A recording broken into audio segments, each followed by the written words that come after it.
Joined now from Wichita, Kansas by Jon Nash. He oversees Cargill's North American protein operation, almost 50 locations, including the Fort Morgan meatpacking plant. Jon, thank you for your time. Yeah, thanks for having me on. The Teamsters Union tells me that there are 7 positive COVID-19 cases at that plant, that there's been 1 worker death. Is that a safe operation to continue to run right now? Yeah, thanks for the question, Kyle. Certainly, we're aware of some illnesses, certainly, not any confirmed deaths at this time.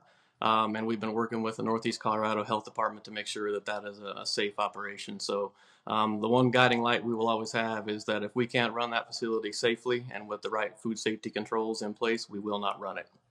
So my understanding is that there's folks from the Northeast Colorado Health Department that are touring the plant this afternoon with folks from Cargill. What do you hope to tell them to convince them that it is safe to continue operating?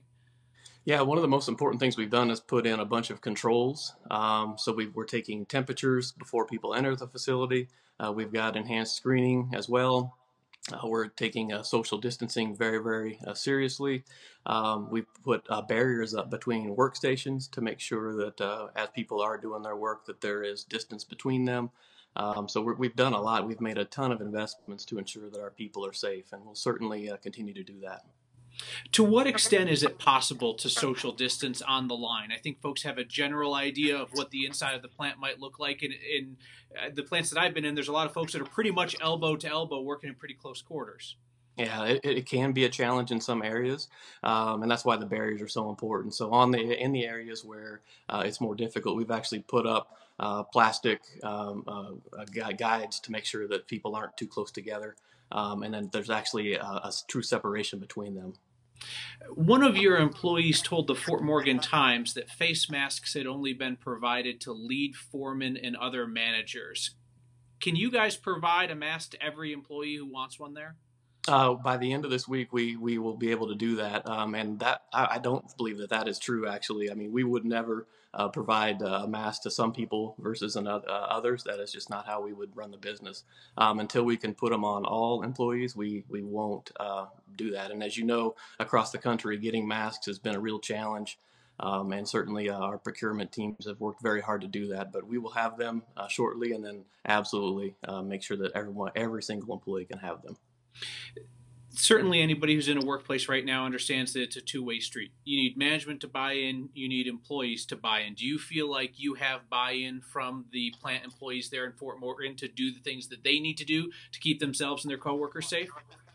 Yeah, the safety of our people is the most important thing, and our people are just outstanding, Kyle. I can't say enough about the job that they're doing every single day to help make sure that there's food on the plates of people across America and North America. Our people are outstanding, and they work really hard every day to make sure that people are fed. And so, absolutely, I mean, we have a great team there in Fort Morgan.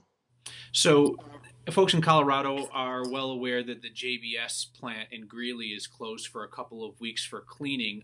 The Weld County Health Department was not satisfied with the measures that they're taking. Are you guys able to look at a situation like that and say, we're going to have to do some things differently if we want a different outcome? And are you confident that you are handling things differently? Yeah, absolutely. That's a great point. I mean, we're certainly willing to learn from anything that's happened elsewhere to make sure that we're doing the most we possibly can for our people. As things change, we'll adjust. I mean, we won't, again, the North Star for us will be that if we cannot run that facility safely and with the food safety controls that we need in place, we will not run it. I know that Cargill has instituted bonus pay, incentive pay during this time period through the beginning of May to encourage people to keep working. Do workers lose out on their incentives or their bonuses if they were to call out sick a day or two? Because you could understand how that system could encourage people to come to work sick. Yeah, so it's a really good question and one I've received frequently. So when we put this recognition incentive in place, one of the clear things that we stated was that if you are sick, we do not expect you to come into work. That is never going to be a good thing, obviously, and that it will not impact your bonus eligibility. So that has been clearly communicated to our people, and we will certainly do what's right there. We will not incentivize people to come to work if they're sick. One last question, simply because you have a broader view over the meat supply on the national level. lot of folks are concerned when we see interruptions at the JBS plant. We see the situation there in Fort Morgan. People are obviously concerned about the health and welfare of their neighbors, and they're also concerned about whether or not the food supply to their family is going to be interrupted. Are you confident that the food supply is still good? Yeah, yes, sir. I tell you, one of the things that we're incredibly fortunate as Americans is that the food supply here is incredibly stable and secure, and is among the most affordable in the world, as you know. And so, I feel really good about our ability to continue keeping people fed. There may be some challenges at times in parts of the supply chain, but overall, we're in a really good spot due to the hard work of our people. All right. Jon Nash from Cargill, I appreciate your time. Yeah, thanks for the time, Kyle.